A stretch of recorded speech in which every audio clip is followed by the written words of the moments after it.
Hi there. It's 10 o'clock at night here. I have to admit that I'm a little tired.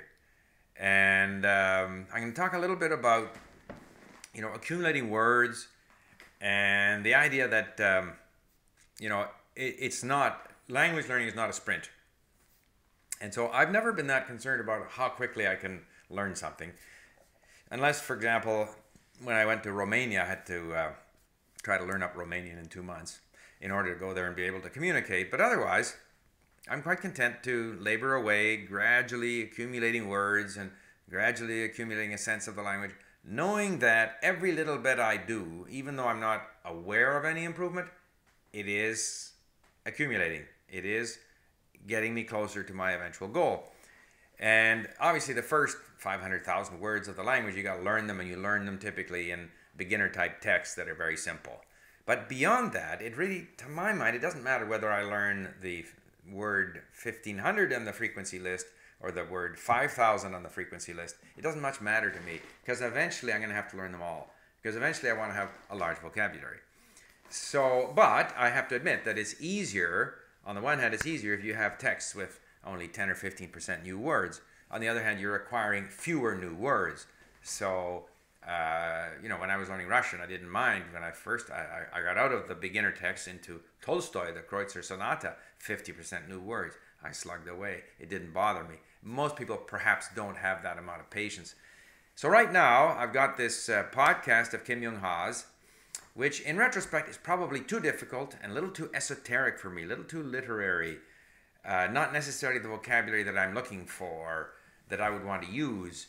There's one here he's talking about a musician and treble and bass, and then he's talking about some medical condition and a whole bunch of stuff that's a little bit not so useful. But I don't mind.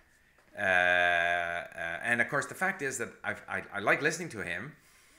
And I've paid now to have these podcasts transcribed, and I've got about 20 of them transcribed, and we have them in our link library, and I enjoy them and all.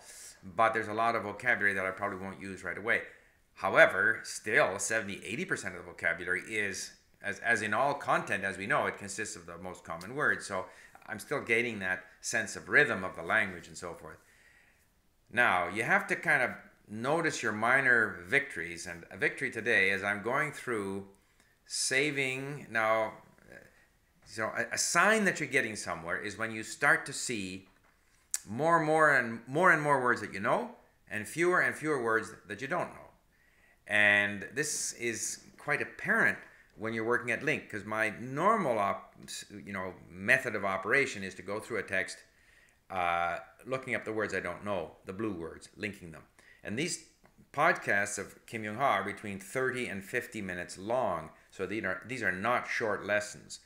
And as I'm going through them now, I find that because I can just, by hitting my key here, my enter key, I go to the next word, the next word, the next word, and more of the blue words, I already know them.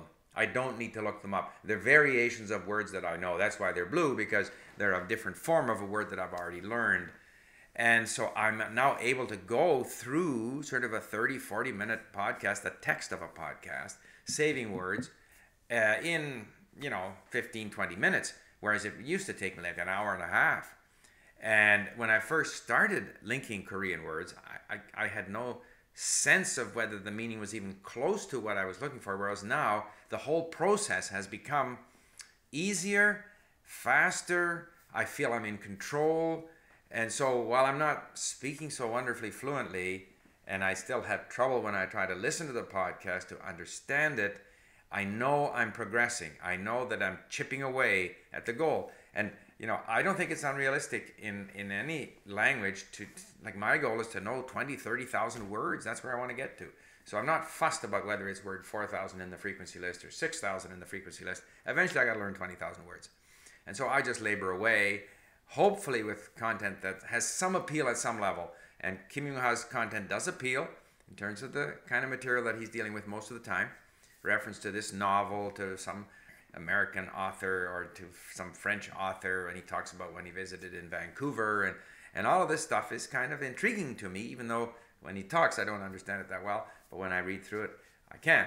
But the point I guess I want to make is that even though I'm tired, beaten up here, fighting my way through these difficult texts, I know that I'm chipping away at this goal of eventually having this large vocabulary in Korean.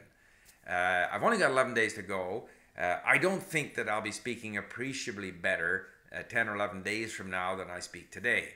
I am going to try to line up some tutor to speak to so that I will have like an exit conversation in Korean, and I'm going to promise to put up some subtitles just to see where I end up. But I think the big achievement is that I will have tremendously increased my passive vocabulary, and so that over time, these are sort of investments in the language that will come back to me as the rest of my language skills catch up. So there you have it. That's where we are on day 79. Bye for now.